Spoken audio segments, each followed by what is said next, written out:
Hello again. I am back. I'm going for the Blair Witch Project video journal tonight. This is weeks 2 and 3 out at Gaston. The time is just flying by. I can't believe how fast this is going. It's already 3 weeks. Where to begin? I am so busy. I'm busy all the time. I'm just really busy. There's always students coming in at lunch. I talk to students at lunch. After school, I'm still coaching basketball. So I've just been really living, breathing Gaston High School. And it's been really cool. I've really enjoyed it. Things are going great right now. The teaching, first period now, I am co-teaching, which is really cool. Me and the two other language arts teachers are teaching an 11th and 12th grade blend. There's about 30 students, and for 6 weeks we're going to be teaching a unit on fairy tales. So each teacher gets one group of students, and they're differentiated by ability. There's a high, medium, and low group. They haven't been told that, but that's how we're doing it. So each group has about 10 students, and each teacher will take them through a 2-week unit with a different fairy tale. And we're doing all kinds of really cool stuff. And the fairy tale I have is called The Golden Bird. All the fairy tales are from the Grimm's brothers. And each teacher, I gotta plug in. Time out. Each of us is focusing on different kinds of literary devices and different themes, symbols, and we're going to use AP vocabulary.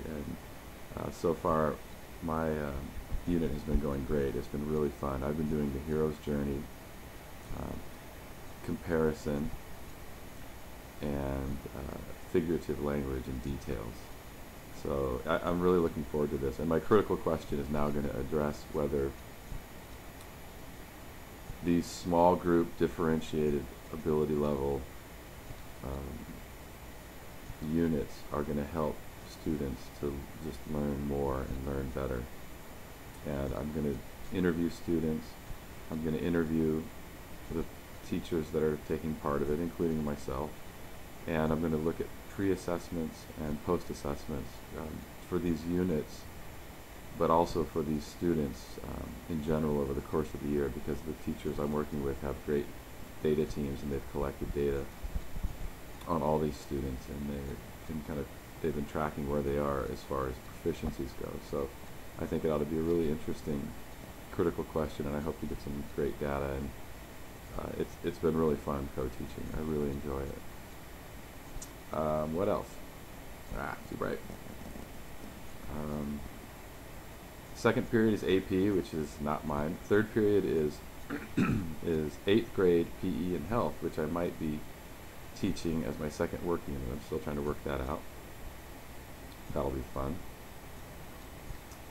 Fourth period, I have a prep period, thank God.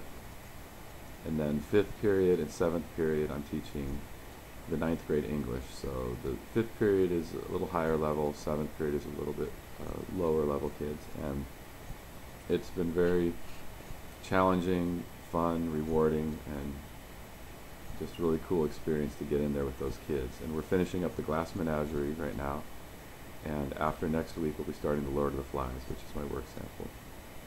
The 7th grade class is a real challenge because they have a lot of kids with IEPs, a lot of ADHD, and there's just I don't know how to explain it, but the school is so tight-knit, and these students have known each other, a lot of them, their whole lives, so they're very chatty, but they're also very sweet, and there's no child at that school that I've run into that has a real has been a discipline problem at all. They've been really great kids, but it's a struggle. Classroom management is difficult, but I try to be firm and tell them what I expect as far as respecting themselves, others, and the teachers, especially when it comes to interrupting each other, being quiet when others are talking. But that's been very different than college teaching, that side of classroom management. Also with the ninth graders, the grading has been a challenge because we use ESIS and you have to be up to date because parents will call, students will ask why wasn't that entered, so you really have to be on top of that. And matching the assessment of what I'm doing with what the school expects and what the district expects and what the proficiency and standards are is also a challenge because I'm new at that, and you really have to prove, you know, how you're going to assess these students, and that's not easy. I'm finding out because I'm creative in the classroom, and I really like to do things that are fun, challenging, and you know, get the students involved. But you have to assess those things, and you have to really think about how you're going to do that. So that backward design is coming in handy, and it's helping me. I think it's going to help me a lot too with my work sample, which is going to be altered dramatically to fit the two classes I have, because I've realized there is no way that I'm going to get through the work sample that I prepared. It will be impossible. They'll never get there, just because, you know, the level they're at and the speed that they move, and those 55-minute classes go by so fast. I haven't gotten through a single lesson plan, not even close. I usually get through about half a lesson plan, or 2/3 if I'm lucky. So that's good. I've overplanned, and that part is really good. So, what else? Basketball season is going to end in a couple weeks. The varsity is going to state playoffs, which is really cool. I might be now coaching the assistant baseball coach. I think they're going to offer me that job, so that's kind of weird. But it's fun.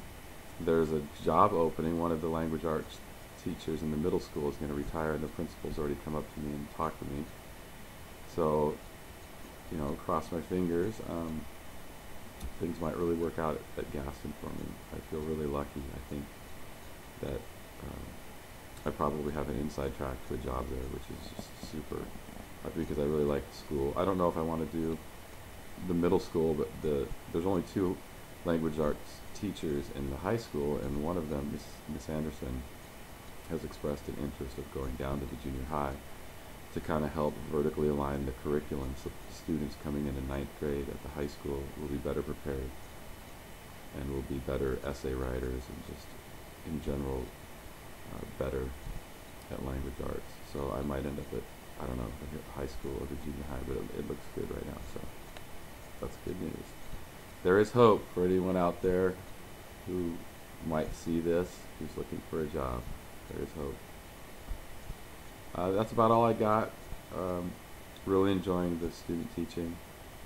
I have to admit, I can't wait to actually get a job and get paid. That'll be nice, because with the coaching, I mean, I've been putting in 12-hour days, and then Saturdays going to tournaments. I've put in a lot of time at that school, but I've been getting some really positive feedback from the teachers, the administration, and the students. You know, a couple have come up and said they really like me, and they're just, the students have been great, and they've really made me feel welcome, and that's a good feeling when that happens. So that's it from Mr. Quillen's student teaching experience at Gaston. I will check in with you soon.